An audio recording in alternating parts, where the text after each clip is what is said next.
Chinese बहू। Chinese बहू हमारी याद तो है ना आपको? भूले तो नहीं ना?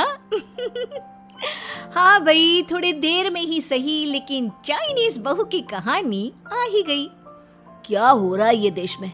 चाइना ने तो आतंक ही मचा रखा है। अरे क्या हो गया? क्यों चाइना को कोसता रहता है? भूल मत, तेरी ससुराल चाइना की ही है। हाँ माँ, पर ये देखना, लड़ाई झगड़े, ये बीमारी, ऊपर से ये देश कितना चालाक है, अंदर न जाने क्या क्या करता रहता है। तभी अंदर से बहू की चिल्लाने की आवाज आती है। अरे क्या हो गया बहू, क्यों चिल्ला रही है? माँ जी, ये देखिए, ये रूस ने यूक्रेन की हालत क्या कर दी है। ऊपर से चाइना में दोबारा लॉकडाउन लग गया है। माँ जी, अब क्या किया जाए? अरे तो तुम लोगों को क्या परेशानी हो रही है, मैं तो यही नहीं समझ पा रही हूँ। वो क्या है ना माँ, हम लोग चाइना जाने की सोच रहे थे, सांगसू के भाई की शादी है। तो क्या? अरे कौन सा उन लोगों के यहाँ भाई घोड़ी चढ़ता है जो बहन काजल लगाकर नेक लगी? माँ जी, उसकी आंखें बहुत छोटी छोटी है, उसमें या तो पुतली रह सकती है या काजल। साले की पुतली निकाल कर काजल लगा दो, अंधा कहीं का। क्या क्या बोले तुम मेरे भाई के बारे में? अरे नहीं नहीं बहू, वो तो बोल रहा था कि तुझे नेग मिल जाएगा। हैं, बहन है ना तू उसकी।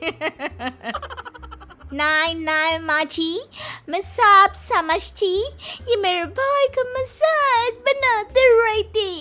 कितना सीधा है मेरा भाई, बिल्कुल छिपकली जैसा। नहीं नहीं बहू, सीधा गाय जैसा होता है।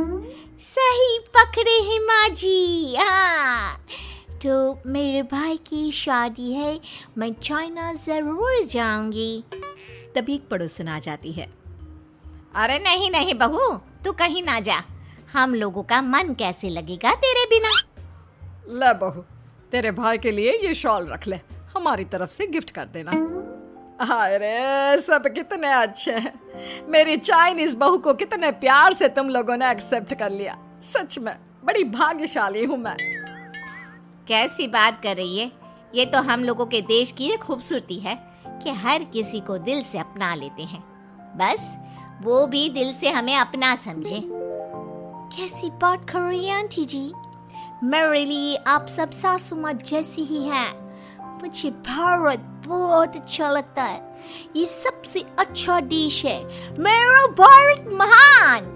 वैसे भी लड़के की शादी जहाँ होती है वो तो वहीं की हो जाती है ना। जीती रे बहू, सही बोल रही है। औरत तो होती ही पानी की तरह है, जो जहाँ जैसे रखे वैसी ही शेप ले लेती है। आंटी जी, ये थोड़ा सा ज्यादा हो गया, समझ नहीं आया। नो प्रॉब्लम, मैं चाय बना कर लाती हूँ। फिर क्या, वो दिन भी आ जाता है जब बेटे बहू को चाइना जाना पड़ता है। वहाँ जाकर बहू का भाई कहता है, मेरे बहन आ गए, मेरे बहन आ गए। मैंने सबको बोला कि सब हिंदी में बात करेंगे, नहीं तो बहन नाराज हो जाएगी। थैंक्स बॉय, हिंदी मेरी भाषा है। आप मुझे उसमें बात करना अच्छा लगता है।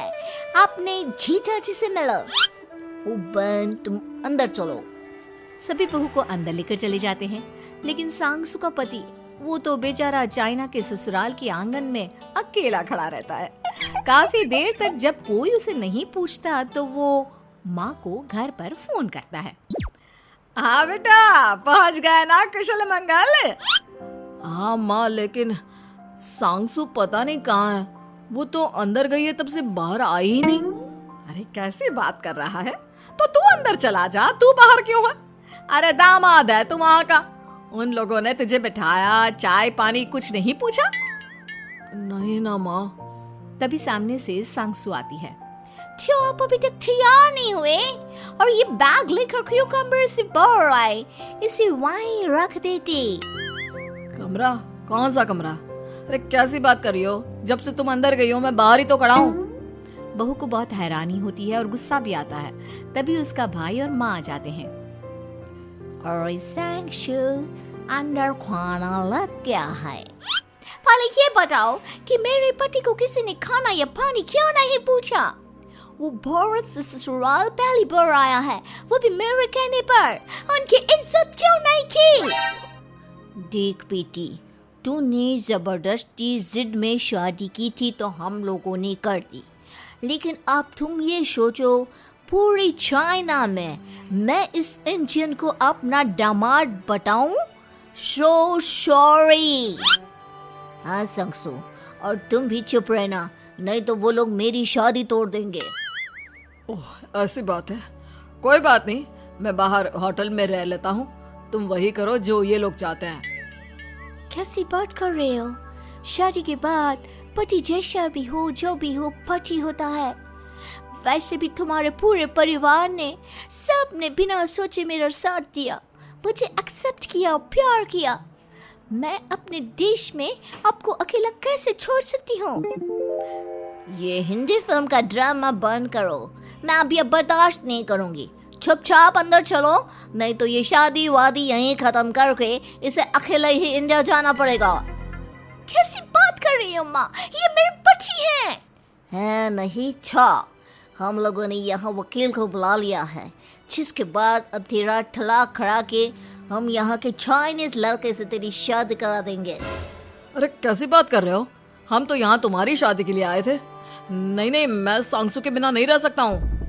हाई वोल्टेज ड्रामा होने के बाद से ही सारा माहौल खराब हो जाता है कि तभी एक लड़की आती है। मैंने सारा इंतजाम कर दिया है, सांगसू की शादी का मंडप परसों लग जाएगा। तब तक इसके पति को कमरे में बंद कर देते हैं। सभी सांगसू के पति का हाथ बांधकर उसे कमरे में बंद कर देते हैं। ये क्या कानूनी है? आप लोग मेरे पति के साथ ऐसा नहीं कर सकते हैं। मैं किसी से शादी नहीं करूंगी, ये साफ बात है। पहले मैं अपनी शादी करूं, फिर तेरी भी शादी करवा दूंगा। सब कुछ तय हो जाता है, भाई की शादी हो जाती है। फिर वो दिन भी आ जाता है जब सांगसू की शादी वो लोग जबरदस्ती करने के लिए उसे मंडप पर ले जाते हैं। ऐसा मत करो, ये मेरी बीवी है। मैं किसी से शादी नहीं करूंगी। कैसे नहीं करेगी शादी? शादी तो तेरा बाप भी करेगा। हो, मैं करूंगा शादी। प्लीज कोई मेरी शादी किसी अच्छा औरत से करवा दे। चुप, बिल्कुल चुप। फिर माँ सांगसू और उसके पति से कहती है, तुम लोगों का बच्चा मेरी कैद में है। अगर तुम लोगों ने कोई भी होशियारी की तो मैं इस बच्चे को मार दूंगी। दोनों माँ का रूप देखकर हैरान हो जाते हैं। बच्चे की खातिर दोनों शांत हो जाते हैं और शादी की रस्में शुरू हो जाती है कि तभी सांगसू की सास पुलिस के साथ आ जाती है। माँ, ससुर माँ आ गई, मेरी माँ आ गई। माँ प्लीज हम लोगों को बचाकर वापस ले चलो। पुलिस सभी को गिरफ्तार कर लेती है। बेटी के बच्चे को मारने की धमकी तो कोई चुड़ैल ही दे सकती है। अरे तो ये चुड़ैल ही तो है। ये सही बोल रहे हैं, ये औरत किसी चुड़ैल से कम नहीं है। तभी उन लोगों का बच्चा भी आकर सांगसू के गले लग जाता है।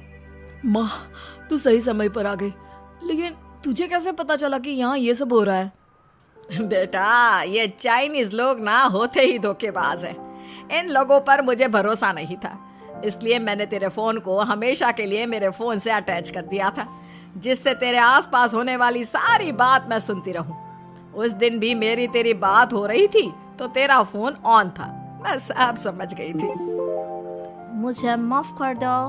नहीं, बिल्कुल नहीं। चलिए माँ जी, इंडिया वापस चलते हैं। आज के बाद मैं यहाँ कभी नहीं आऊंगी।